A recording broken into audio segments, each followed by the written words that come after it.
Theodore von Kernatowski comes from a line of deeply influential and successful Polish politicians, and some of his relatives are pretty shady individuals. Like, I'm pretty sure one of his close relatives was assassinated in Louisiana a few years ago, which everyone just assumes was staged as him unaliving himself, since he actually owed millions of dollars to people who lent him money. You know, I was grateful that people helped me out. Hell yeah, man. What did you major in?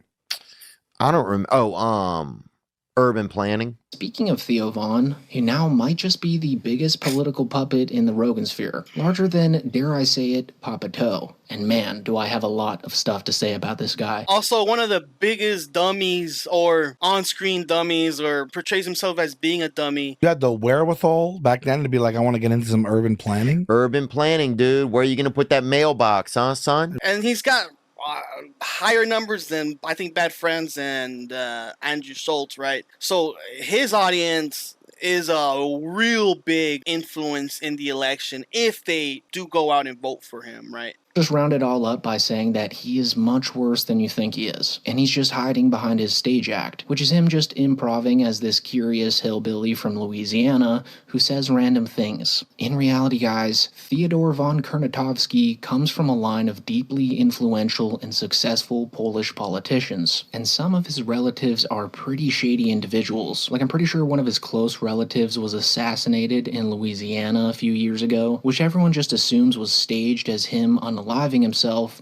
since he actually owed millions of dollars to people who lent him money. The former owner of Tipitina's Music Club has died at the age of 68. Roland von Kernatowski reportedly shot himself during a hunting accident. Eyewitnesses. Oh my God, did you hear that? He shot himself, guys. Nothing to see here.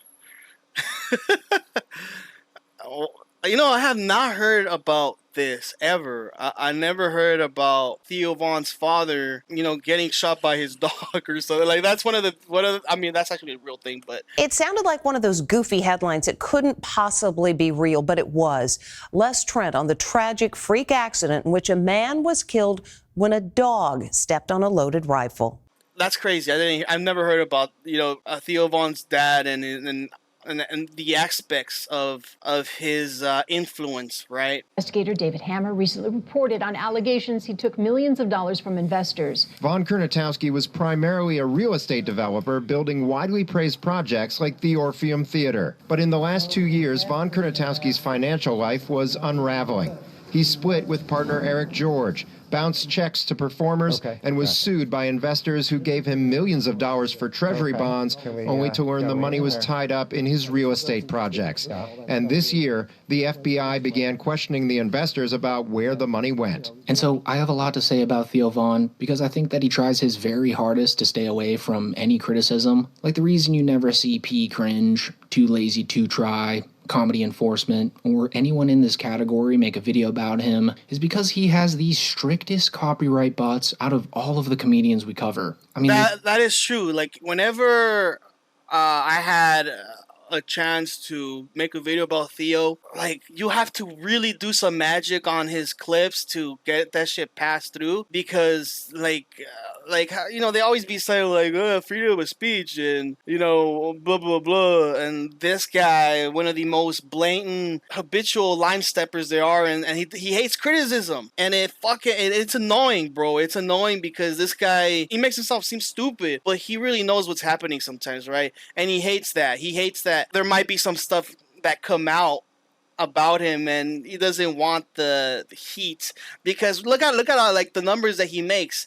And yeah, like, you know, Podcast Cringe and all these other guys, Too Lazy to Try, they don't do that because of they just can't fight the copyright shit, and they're just, you know what, it's gonna just keep getting copyright claimed, or I'm gonna get a copyright strike, and, you know, whatever, you know, it's gonna be more of a fight to do that, and it's honestly, it's annoying. And this is one of the things that I wanted to speak about, but I know I was gonna get shut down for it because it's Theo Von and he's super popular and people just love whatever he does. But this is one of the aspects of it that just pisses me off. That's why for the most part, I stopped listening to Theo Von, because, yeah, like, I think he's a little fake. He's such a fake dude sometimes. They literally banned anyone from seeing even a clip from his show in another video. which is pretty much illegal since all these videos fall under fair use. So as innocent as he paints himself, he's actually terrified of any sort of negative review. I mean, just look at the way he scurries away from Andrew Tate and the Nelk Boys after the Nelk Boys ambushed Theo with the idea of having Tate on Theo's podcast. Andrew, you gotta do Theo's podcast.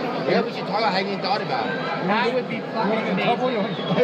Yeah, I got enough emotional issues at the moment. But Theo gets away with everything. Does he? Yeah. I don't until he doesn't. Tell me about it. Welcome to America, dude. I don't know how long they're letting you stay. Yeah, me neither. Glad to be back.